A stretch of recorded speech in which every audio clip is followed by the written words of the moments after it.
Pode colocar na tela o tema da mensagem da noite? Queria que você repetisse comigo, você pode dizer? Os 4 pilares da família. Poucos minutos antes da gente começar aqui o momento de louvor, eu me reuni com a turma e falei assim: hoje a mensagem vai ser difícil. Porque toda vez que a gente fala de família, gente, família no modo geral, quem tem algum... fazer essa pergunta. Quem tem algum parente problemático? Levanta a mão assim. Deixa eu olhar bem. Deixa eu fazer outra pergunta que vou melhorar para você. Quem acha que você é o problema? Eu sou o problemático. Pastor, levanta a mão assim. Amém. Que bom, que bom. Eu estou reconhecendo aqui algumas pessoas. O Espírito Santo está confirmando no meu coração. Mas, ouça isso. Por mais que hajam problemas, e problemas solucionáveis, não estou falando de problemas insolucionáveis, porque para Deus nada é impossível. Você pode repetir comigo essa frase? Para Deus nada é impossível. Deus, Ele pode atuar na nossa família, Ele pode atuar na nossa casa, desde que a gente entenda quais são os pilares, as bases, porque toda casa ela tem um fundamento, e o fundamento da igreja é Cristo. Mas nós estamos alicerçados na palavra de Deus e precisamos entender o que molda, o que constrói e o que desenvolve ela. Eu estarei lendo 5 versículos. Primeiro, Efésios 5:33. Efésios 5:33. Depois, Efésios 6, de 1 a 4. É a continuação do texto. Amém? What? Sim. Amém. Tá bom? Efésios 5:33.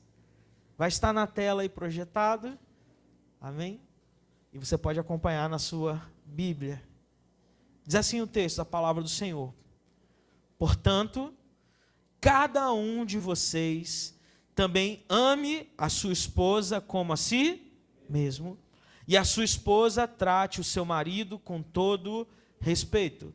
Efésios 6:1 vai dizer: filhos, obedeçam aos seus pais no Senhor, pois isso é justo.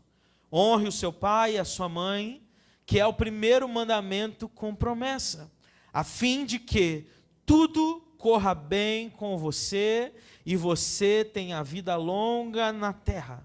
Pais, não irritem os seus filhos, antes criem-nos segundo a instrução e o conselho do Senhor. Amém? Sem pilar, uma casa, ela desmorona, ela desaba. Então, a pergunta é: quais são os pilares de uma família saudável, funcional, próspera e feliz? A Bíblia, especialmente no texto que lemos, de Efésios 5 e Efésios 6, ela vai trazer pelo menos 4 grandes pilares, e eu estarei compartilhando com você nessa noite. Pilar número 1, pode colocar aí na tela: o amor do marido pela esposa. Olha o que diz o texto: maridos, amem suas mulheres, assim como Cristo amou a igreja e se entregou por ela. Uma das coisas interessantes para a gente observar é o idioma. Se o Antigo Testamento ele foi escrito em hebraico e parte em aramaico, o Novo Testamento foi escrito em grego, e grego koiné, era o grego comum, o grego falado. E na língua grega, amor, ele não é definido apenas por uma palavra, mas sim por 4 palavras diferentes. O primeiro delas é o amor eros, que tem a ver com o amor romântico, o amor físico, o desejo, a atração. O amor entre o marido e a mulher no contexto da intimidade conjugal. O segundo tipo de amor, ou de significado dessa palavra, que pode aparecer no grego, é o amor storge, que é o amor familiar, o afeto natural. E o terceiro, o amor filéu, o amor da amizade, do companheirismo, amor entre amigos leais. No texto de Efésios, o amor que aparece para designar o amor do marido pela igreja é o amor ágape, que é o amor de Deus, um amor incondicional, baseado na sua decisão. É o amor de Deus pela humanidade. É o amor que coloca o outro em primeiro lugar, mesmo sem merecimento. Então, esse amor é o amor que Cristo demonstrou na cruz pela nossa vida. Não é um amor de ocasião, mas um amor de convicção. É amar quando sente e quando não se sente. É um amor que morre para o próprio ego. Trago para vocês uma citação do Tim Keller que diz: o maior problema do casamento não são as diferenças, mas o egoísmo não tratado. Então, quando lemos e temos essa percepção do amor do marido pela esposa, assim como Jesus amou a igreja, é um amor que coloca o outro em primeiro lugar. O próximo tópico, daqui a pouquinho, a gente vai falar sobre o respeito da esposa pelo marido. E talvez a submissão, isso cause algum transtorno, algum problema aí no coração das mulheres, mas a gente vai tentar trabalhar isso. Mas quando olhamos esse tipo de amor e essa orientação de Paulo à igreja, e principalmente os homens, porque talvez o homem, na sua essência, ele seja um ser egoísta, um ser que pensa em si, em primeiro lugar, em detrimento das outras pessoas, em detrimento da mulher. Talvez o problema dele não seja submissão ou respeito, mas de fato amor. Mas o que o texto bíblico está mandando a gente fazer, o que o apóstolo Paulo está orientando a igreja a fazer é assim: ei, ame a sua esposa de uma medida, de uma forma muito maior do que você se ama. Muitos homens, então, eles querem ser servidos, mas não estão dispostos a servir, a se sacrificar como Cristo fez. Quem sabe entregar a sua vida de uma maneira literal ou não, mas se entregar. Por isso vemos um problema crescente, e falamos na outra semana sobre o divórcio aumentar, sobre o amor esfriar, porque perdemos essa percepção, perdemos o entendimento. Nós queremos ter o amor eros, romântico, sexual, mas esquecemos do amor ágape, um amor que entrega tudo, um amor que está presente, um amor que rompe barreiras, um amor que não está limitado pelo momento da relação ou pelo momento do seu coração. Porque tem dia, meu irmão, que a gente não quer falar com ninguém, sim ou não? Tem dia que você não quer fazer nada da vida, não quer arrumar problema nenhum, e tem problema, mas ainda assim você precisa estar amando. Tem dias que você vai ser contrariado, tem dia que você vai sofrer frustração, mas o verdadeiro amor, ele tudo suporta, ele vence o medo, ele vence a circunstância, ele vence o tempo, porque é o próprio amor de Deus derramado em nós, amém? Número 2, o segundo grande pilar, o respeito da esposa pelo marido. Olha o que diz o verso 33, lá no finalzinho: e a mulher trate o marido com todo o respeito. Submissão não é inferioridade. Muitas vezes a gente pensa e categoriza assim: a mulher deve ser submissa ao seu marido, logo o marido está lá em cima e a mulher está aqui embaixo. Não, eles labutam, eles lutam lado a lado. A diferença do homem para a mulher, sabe qual é? A missão e a função dentro da família. Porque Deus colocou sobre o homem para que ele governe a família, para que ele tome boas decisões. Eu abro um grande parênteses aqui, como temos aqui na tela um parênteses amarelo. E qual é o grande problema disso? Porque muitas vezes o homem, ele abre mão da liderança. Ele abre mão de tomar decisões. Ele abre mão de fazer o que é certo. Eu já contei algumas vezes essa história e não me canso de contá-la, porque foi talvez um dos maiores ensinamentos que eu tive em relação de pai e autoridade, e eu aprendi muito nesse dia. Havia um jovem, um adolescente, na faixa dos 14 anos, na nossa igreja. A gente começou a perceber uma mudança de comportamento. E quando o líder de jovens, o líder do Forever Young percebe isso, ele logo vai atuar, vai procurar saber, vai procurar tratar. E um dia eu me sentei no gabinete com aquele menino, e eu falei assim: cara, o que está acontecendo? Eu percebi que você mudou. Ele falou assim: pastor, você percebeu? Eu estou revoltado com meu pai. Eu falei: mas o que está acontecendo? Ele falou assim: pastor, eu não pergunto mais nada para o meu pai. Porque todas as vezes que eu bato na porta dele e pergunto: pai, eu posso ir para a festa? pai, eu posso fazer isso? Pai, eu devo fazer aquilo? Ele me responde sempre da mesma maneira. Foi lá no Rio de Janeiro, o que você acha que aquele pai respondia para aquele menino? Como vocês sabem disso? Vocês fazem isso também? Pergunta para a sua mãe. Sabe o que é isso? É você abrir mão da autoridade. Sabe o que é isso? É você não quer fazer o papel de ruim na parada. Você fala assim, não, eu sou o pai bom. Sou o pai que dou presente. Sou o pai que estou junto. Sou o pai que assiste o jogo do Flamengo. Sou o pai que estou ali do lado. Mas na hora de dizer não, de educar, não conte comigo. Então, fechando parênteses, por conta dessa postura ausente de muitos pais, as mulheres tomam a rédea, então, da liderança. Estar submissa é estar debaixo da missão do marido. Isso é outro problema. Quantos maridos, quantos esposos não sabem para onde estão indo, gente? E essa mensagem, essa palavra, talvez você pense, é só para os casais, então, você está falando para os casais, tem nada a ver comigo. Meninas, tem tudo a ver com você. Porque você vai namorar alguém, você tem que falar assim, vamos anotar aqui, qual é o seu plano de vida? Meu plano de vida é ser um sobrevivente. Eu vivo para receber o pagamento, para comer, para sair, para zoar e para acabar. E aí, casa, que você pensa, não, minha mãe tem um quartinho lá, a casa é grande, aleluia, né? Então você começa a observar, e estudo, e habilitação, e não, vamos viver cada dia. A guerra estourou lá em Israel, não sei se vai ter futuro, então vamos vivendo.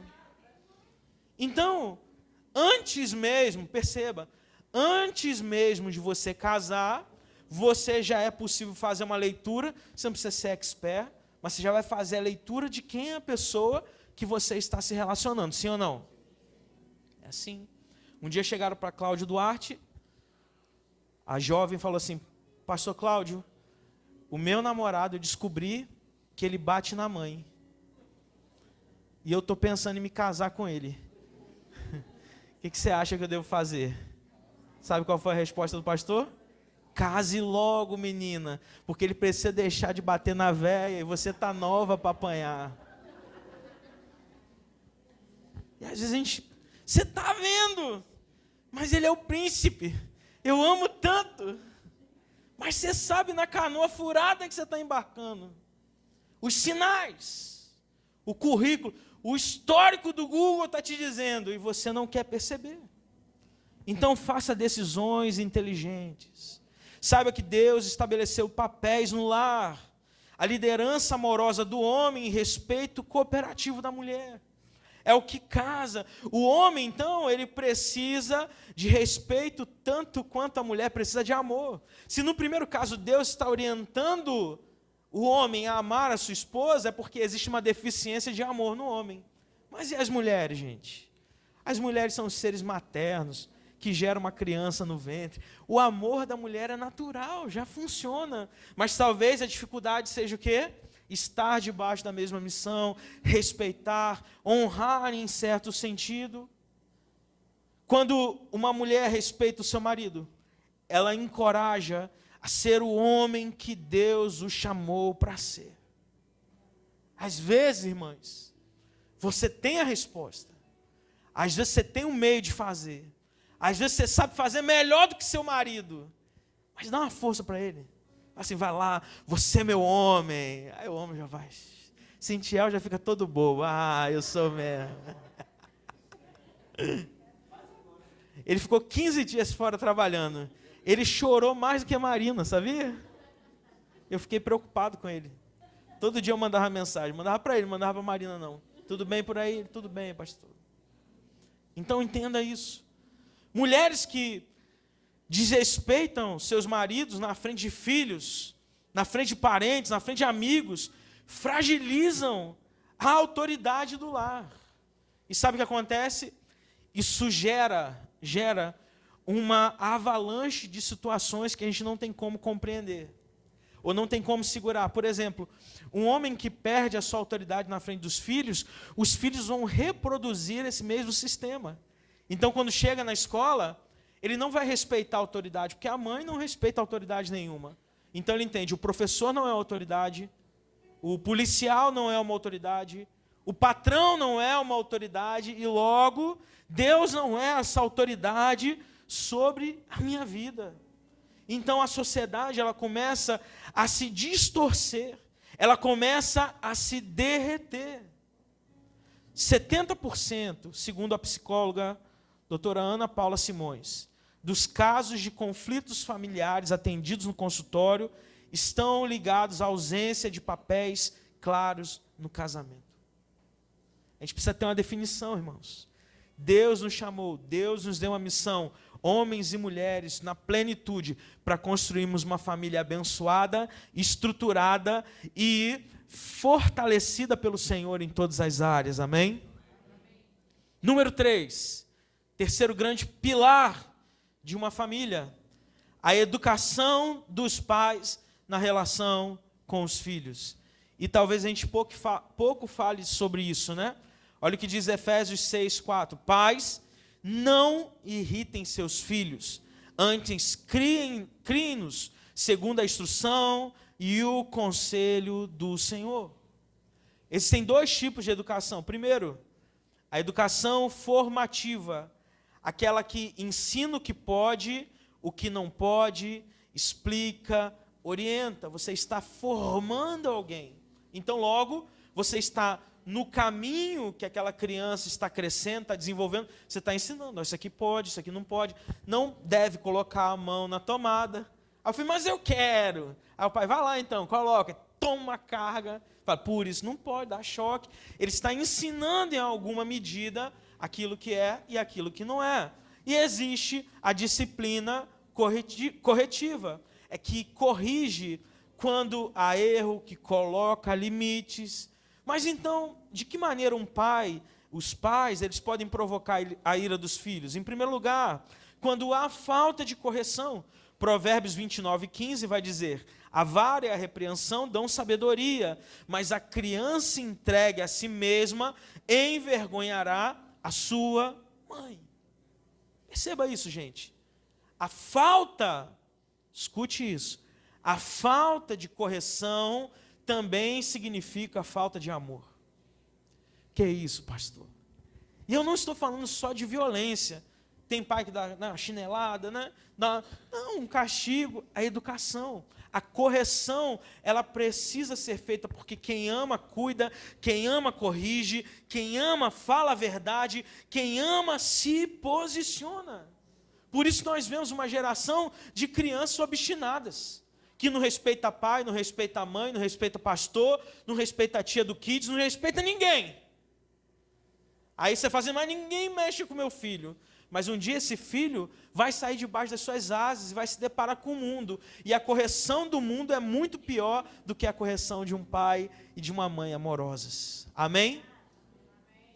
Posso ouvir um glória a Deus? Glória a Deus. 3. A correção, número 2, quer dizer, não, calma aí, gente. A gente está no ponto 3, aí eu estou aqui destrinchando, né? Como os pais provocam a ira. Número 1, falta de correção. Agora, número 2, correção excessiva. Ainda no ponto 3, e rígida. Provérbios 22:6, a gente conhece, ensina a criança no caminho que deve andar, e ainda quando for velho, não se desviará dele. Se em primeiro lugar a gente tem a falta de correção, o oposto também é complicado. A correção exagerada, rígida demais. E existem pais que corrigem os filhos, que batem nos meninos e não sabem nem por quê.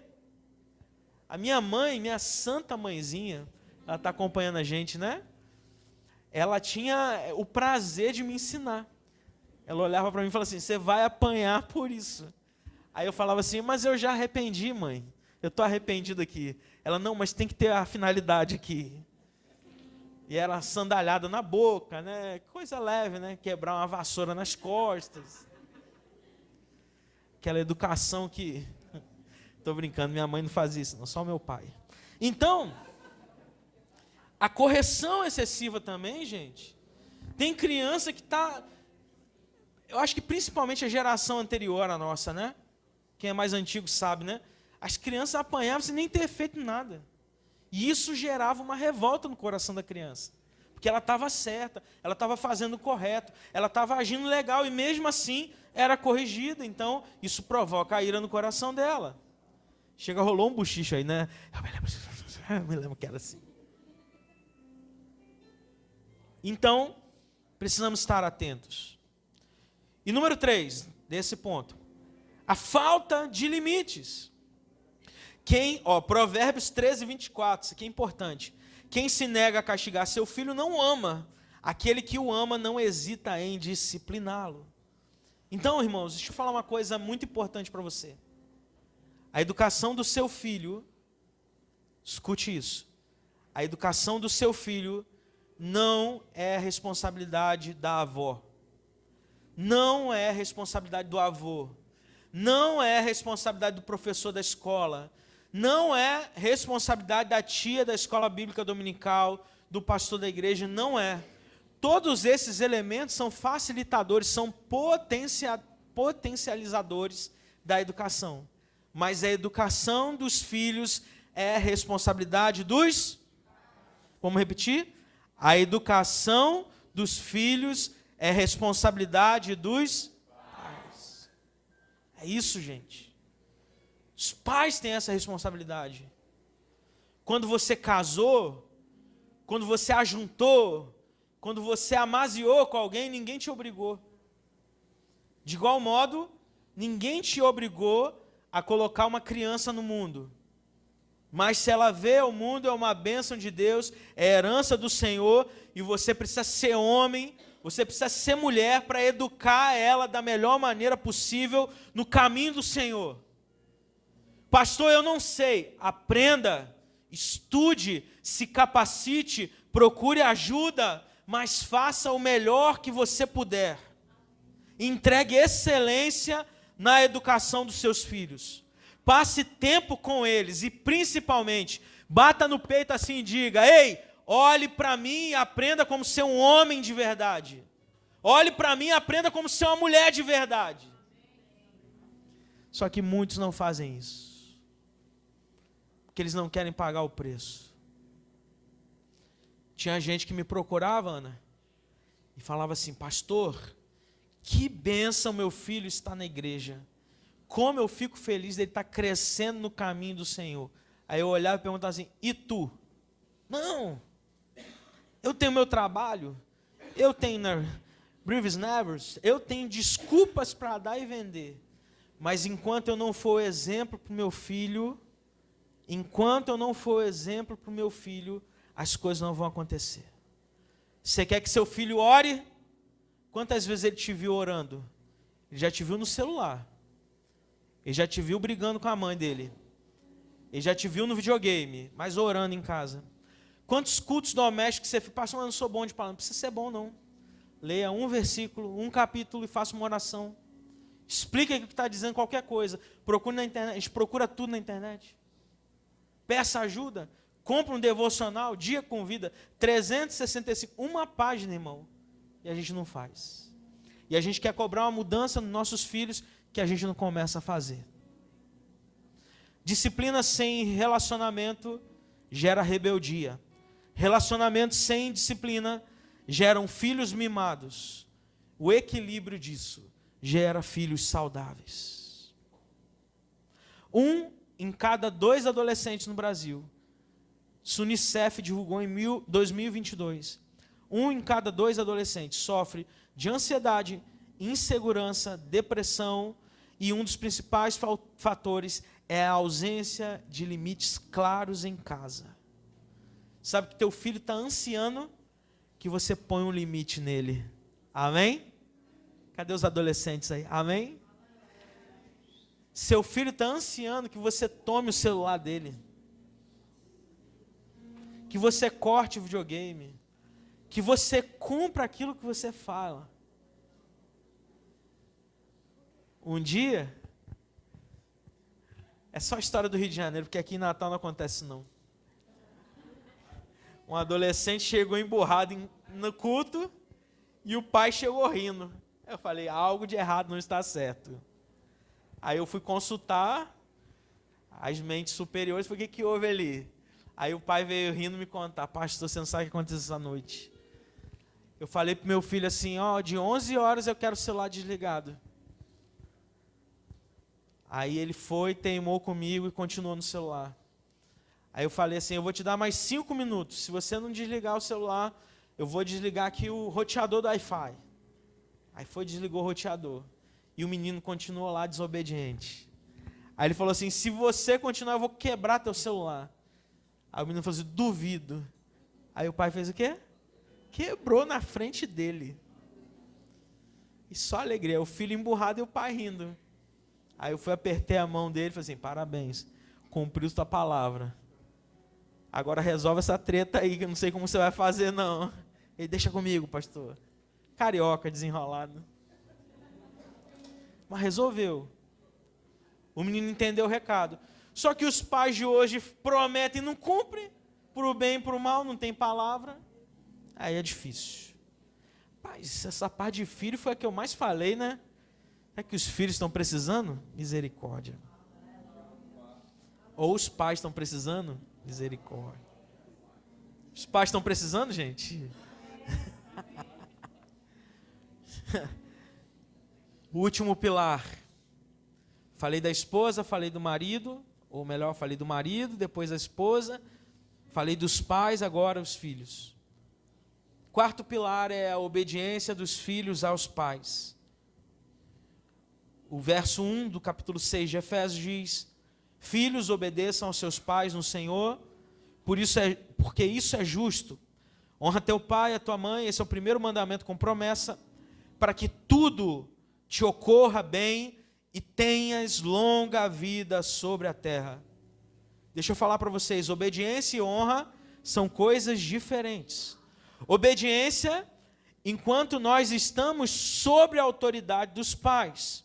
Honra para a vida toda, mesmo depois da gente casar. Obediência é uma evidência de honra.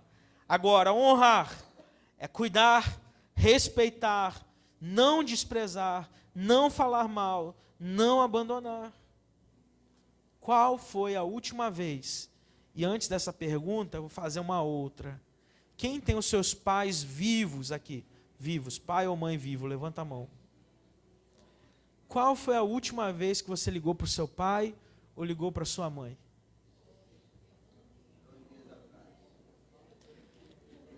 Era uma pergunta retórica, não precisava responder não. Tem uma galera salva aí, em nome de Jesus. Eu liguei ontem, aleluia. Mas sabe o que eu fiz essa semana? Eu comprei um suporte de celular para o meu carro. Que meu carro tem multimídia, desculpa aí. 7 polegadas, amém. Aí,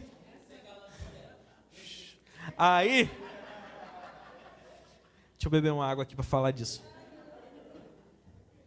Aí, eu fui no maior shopping da Zona Norte, Pompeia, e fui procurar um suporte para botar ali do celular no ar-condicionado. Achei um a R$25. Aí baixou uma unção assim da pastora Vitória, eu comecei a... Mas se eu pagar no Pix, né, não fica mais barato, peixe encher, vintão. Quase a loja do 20. Aí botei. Porque eu percebi uma coisa. Eu faço muito trajeto de carro, para lá, para cá, para lá, para cá. Eu falei assim, cara, o tempo que eu tiver de carro, eu vou ligar para meus pais. Chamadinha de vídeo, eu tô ali dirigindo, pá, bonitão no volante. Aí minha mãe chega e fala assim, você emagreceu, é o ângulo, né? Aí eu tô lá, tal, e a gente está conversando. Às vezes tem assunto, às vezes não tem. Agora ela dá a para falar que lá está frio, só porque está 11 graus no Rio de Janeiro. Aleluia. Um frio da bexiga. E a gente conversa uma coisa aqui, outra ali. Fala do Botafogo no Mundial de Clubes com meu pai. E aí, o Palmeiras ganhou ou perdeu? Está jogando ainda, né? Guarda aí, não olha o celular não. Quem olhar o celular agora está em pecado. Então, a gente conversa tal, porque eu preciso falar com ele, gente. Por mais que exista uma distância incrível, longe demais, mas eu posso usar a possibilidade do celular, do WhatsApp, da chamada de vídeo, do que for. Eu posso passar tempo com eles. Porque eu te garanto, porque muitos que não levantaram as mãos, que não têm os pais vivos, eles dariam tudo para ter essa oportunidade de abraçar mais uma vez, de falar mais uma vez, de estar perto mais uma vez. Então, a obediência, ela é devida ali no tempo que nós estamos com Ele. Mas a honra, ela é para a vida toda. Hernando Dias Lopes vai dizer que a desonra aos pais é uma das sementes mais férteis para a maldição familiar. Por que eu devo então honrar os meus pais? Porque é um mandamento com promessa, porque tem a ver com prosperidade na minha vida, tem a ver com longevidade, tem a ver com bem-estar. Quando eu honro os meus pais, eu tenho a certeza que aquilo que eu estou fazendo dentro do meu lar, ele vai ser abençoado, porque eu estou reproduzindo uma bênção sobre a minha família.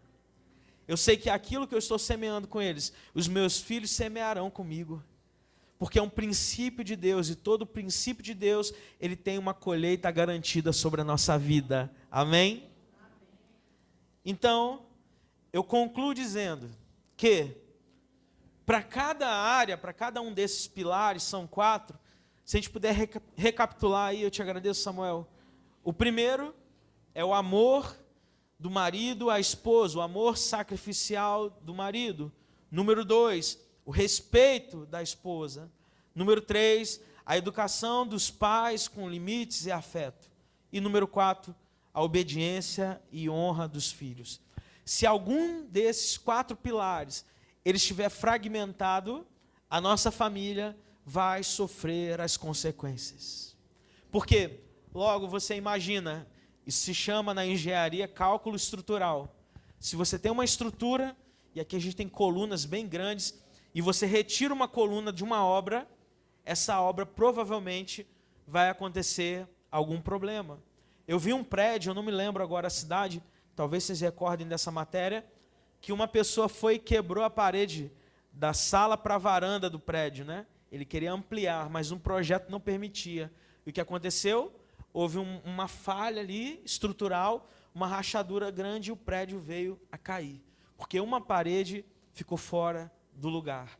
Então, se um desses pilares, se a relação do marido para a esposa, da esposa para o marido, do pai para o filho, do filho para o pai, estiver desconectado, em algo a gente vai ceder, a gente vai cair, a gente vai se tornar disfuncional. Eu ouvi uma história essa semana e eu termino com ela. Um missionário, ele foi para a África, designado pela sua igreja, com uma missão: construir uma igreja, uma catedral, um templo. E sabe o que acontecia? A comunidade na África, na qual ele trabalhou, ele foi enviado, ela precisava de um aqueduto, que era um sistema para desviar a água e enviar de volta para a comunidade. Então, aquele missionário, aquele pastor, ele trabalhava durante o dia, recebia as madeiras, comprava o material e começava a levantar a igrejinha. E durante a noite, os moradores iam até lá, pegavam toda a madeira que foi para a obra da igreja e desviavam para o aqueduto, para fazer. E isso foi por um grande tempo, e a missão enviando dinheiro e a obra não andando, até que o aqueduto tivesse pronto. Assim somos nós. Às vezes a gente quer construir algo, às vezes a gente quer avançar na nossa família, a gente quer avançar na nossa casa, a gente quer o milagre, a gente quer a bênção, a gente quer a prosperidade, mas sem as bases estarem definidas, sem as coisas estarem resolvidas, sem o nosso ministério. Tem pessoas que dizem assim: pastor, eu quero ser próspero no ministério, eu quero avançar, eu quero fazer acontecer. Amém, meu irmão. Mas enquanto a tua família estiver disfuncional, enquanto as coisas não estiverem no lugar, enquanto o perdão não estiver resolvido, ali é um campo de batalha onde o inimigo está dominando. Onde uma casa existe gritarias, brigas, desentendimentos, onde a paz do Senhor não está exercida ali, onde Jesus não tem um altar como centro, a gente não consegue prosperar. Eu tenho que te dizer isso. Eu queria te dizer que é muito mais fácil a nossa jornada, mas enquanto a gente não resolver aquilo que precisa ser resolvido, a gente vai patinar, a gente vai naufragar e não alcançaremos aquilo que o Senhor tem para nós. Mas eu tenho uma boa notícia para você nessa noite. Aquele que pode mudar o quadro hoje da nossa família, Ele está presente aqui, e Ele se chama Jesus Cristo. Ele é o construtor, Ele é a pedra angular, É nele que nós precisamos estar firmados, forjados, direcionados, é no Senhor. Porque a partir do momento que crescemos no Senhor, que desenvolvemos no Senhor, nós podemos ver milagres e nós podemos avançar ainda mais. Amém?